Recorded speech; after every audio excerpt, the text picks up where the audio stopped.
سارے کافر اکٹھے ہو کے آ گئے تھے، حضور کے گھر کا گھیرا ڈال لیا تھا کہ آج چھوڑیں گے نہیں، لیکن حضور ان کے سروں میں خاک ڈالتے گزر گئے۔ حفاظت اللہ نے اپنے محبوب کی ہے۔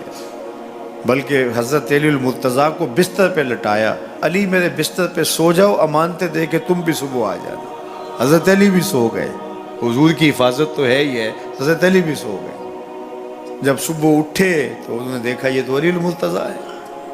اللہ اکبر، بڑے پریشان ہوئے کہ حضور کدھر گئے۔ اچھا، کسی نے حضرت علی سے پوچھا کہ تمہیں کیسے نیند آ گئی؟ ننگی تلواریں لیے وہ گھر کے ارد گرد تھے اور آپ چادر اوڑے سوئے تھے حضور کے مغالطے میں، وہ آپ کو بھی تو نقصان پہنچا سکتے تھے۔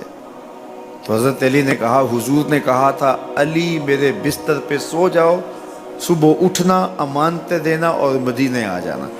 مجھے یقین تھا سوؤں گا بھی، صبح اٹھوں گا بھی، امانتیں بھی دوں گا، مدینے بھی پہنچوں گا، اس لیے کہ حضور نے فرمایا ہے۔ جب حضور نے فرما دیا ہے تو پھر ہو کے رہے گا۔ جب حضور ہجرت کرتے ہوئے جا رہے تھے نا، 100 سرخ اونٹ حضور کی گرفتاری کے لیے نام رکھا ہوا تھا۔ سراقہ بن مالک یہ حضور کو گرفتار کرنے کے لیے آگے بڑھا اور اس کی لالچ یہ تھی کہ اتنا بڑا انعام ہے مجھے مل جائے گا، لیکن اس کی سواری گھٹنوں تک دنس جاتی ہے، معذرت کرتا ہے، پھر ارادہ بدلتا ہے، پھر یہی ہوتا ہے۔ تیسری مرتبہ بھی جب ایسا ہوا تو سمجھ گیا کہ یہ تو میرے بس کا روگ نہیں ہے۔ اب اسے پریشانی ہوئی کہ جو آج اس حالت کے اندر بھی اللہ کی اتنی تائید کے سائے تلے ہیں، تو کل جب یہ دوبارہ پلٹیں گے اور مکہ ان کے قبضے میں ہوگا تو پھر میرے ساتھ نہ جانے کیا سلوک ہوگا۔ تو کہا کہ حضور مجھے امان لکھ دیجئے۔ تو حضور نے کیا فرمایا؟ سراقہ تو مجھے گرفتار کرنا چاہ رہا ہے، میں تیرے ہاتھ میں کسریٰ کے کنگن دیکھ رہا، میں تیرے ہاتھ میں کسریٰ کے، اس وقت کی سپر طاقت تھی کسریٰ، تو فرمایا میں تیرے ہاتھوں میں کسریٰ کے کنگن دیکھ رہا۔ تو حضور سے انہوں نے باقاعدہ امان لکھوا لی۔ اللہ اکبر۔ حضرت عمر کا زمانہ ہے، ایک جنگ میں حضرت سراقہ بن مالک بھی تھے، تو کافر قلعہ بند ہو گئے اور یہ جب ان کے اوپر حملہ آور ہوتے ہیں تو وہ اندر سے پتھر پھینکتے ہیں، فصیل عبور نہیں کی جاتی۔ تو سراقہ بن مالک کہنے لگے کہ مجھے آپ منجنیق میں ڈال کر کے ان کے قلعے کے اندر پھینک دو اور میں اندر سے جا کے دروازہ کھول دوں گا، تو پھر تم آ جانا۔ تو لوگوں نے کہا سراقہ کیا بول رہے ہو؟ وہ بڑی غلیل کی طرح منجنیق ہوتی ہے، کہا اس میں ڈال کے تجھے پھینکیں گے، جب تو گرے گا تیری ہڈیاں باقی نہیں بچیں گی، پھر وہ تلواریں لیے کھڑے ہیں تجھے زندہ چھوڑیں گے۔ تو حضرت سراقہ نے کہا مجھے کچھ نہیں ہوگا، اس لیے کہ حضور نے کہا تھا تیرے ہاتھوں میں کسریٰ کے کنگن دیکھ رہا ہوں، ابھی تک کنگن نہیں آئے، جب تک کنگن نہیں آتے موت آ ہی نہیں سکتی ہے۔ یہ یقین تھا ان کا، یہ اذعان تھا ان کا۔ تو حضور کی حفاظت اللہ نے اپنے ذمہ کرم پہ لی ہے۔ سوال یہ ہے کہ باقی بھی اللہ کے سچے نبی ہیں، ان کی حفاظت اللہ نے اپنے ذمہ کرم پہ کیوں نہیں لی اور حضور کی حفاظت اپنے ذمہ کرم پہ کیوں لی؟ باقی بھی کتابیں اللہ کی سچی منزل من اللہ کتابیں ہیں، ان میں تحریف راہ پا گئی، لیکن قرآن مجید کی حفاظت اللہ نے اپنے ذمہ کرم پہ لی۔ کیوں؟ تو اس کا جواب یہ ہے کہ اگر کوئی نبی شہید ہو جاتا ہے تو نیا نبی آنے والا ہے، اس کی جگہ کو پر کر دے گا۔ اگر کسی کتاب میں تحریف راہ پا جاتی ہے تو کوئی بات نہیں، نئی کتاب نازل ہونے والی ہے۔ حضور کی حفاظت اس لیے کی کہ اگر حضور بھی شہید کر دیے جاتے ہیں تو پھر حضور کے بعد تو کوئی نبی آنے والا نہیں ہے، اور کتاب اللہ کے اندر اگر تحریف کر دی جاتی ہے فَبِأَيِّ حَدِيثٍ بَعْدَهُ يُؤْمِنُونَ، تو قرآن کے بعد تو کوئی اور نسخہ نور نازل ہی نہیں ہونے والا، تو لوگ ہدایت، روشنی اور اجالا کہاں سے لیں گے؟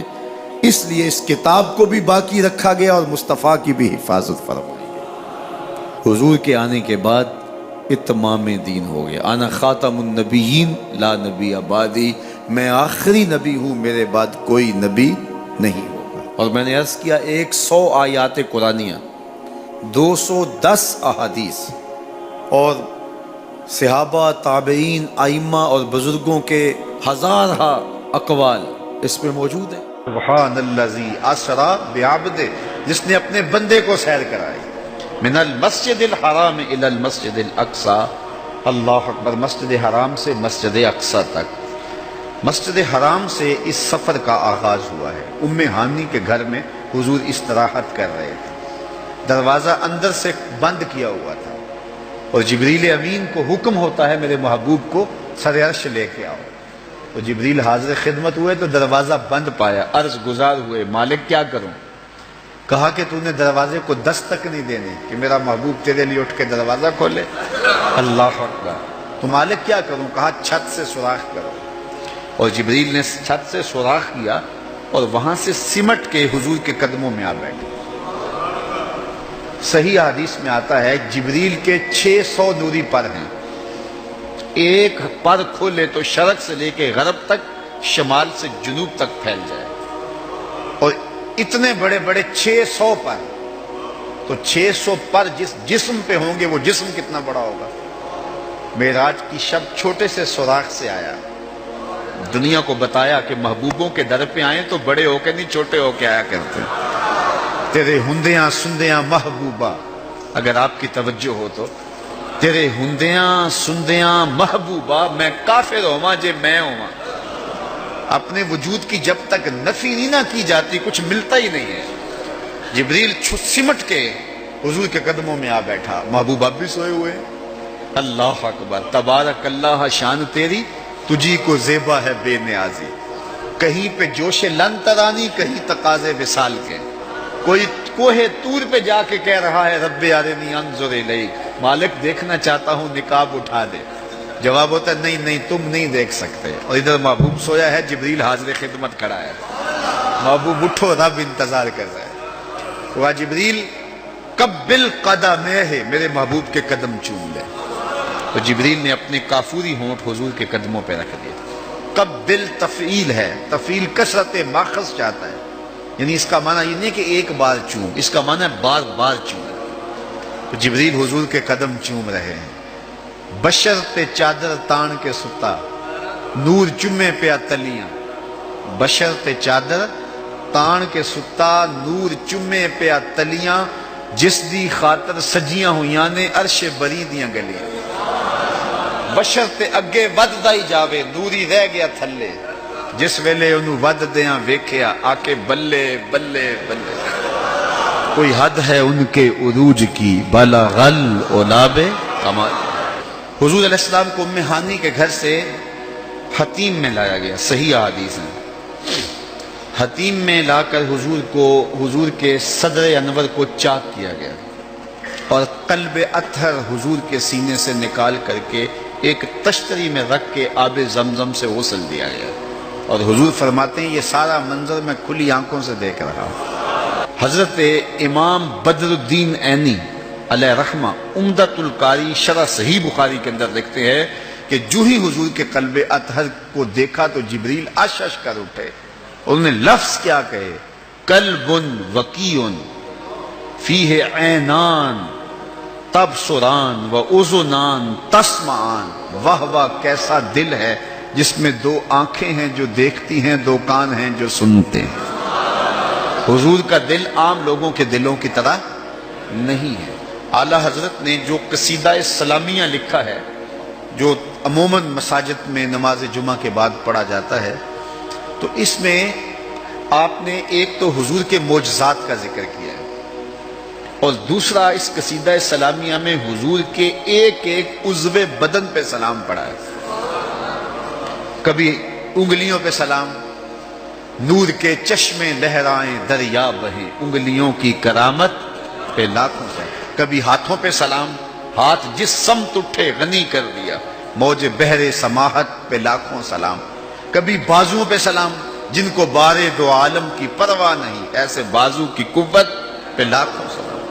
کبھی ہونٹوں کو سلام، پتلی پتلی گلے قدس کی پتیاں، ان لبوں کی نزاکت پہ لاکھوں سلام، کبھی حضور کے سر انور کو سلام جس کے آگے سر سروراں خم رہے، اس سر تاج عزت پہ لاکھوں سلام۔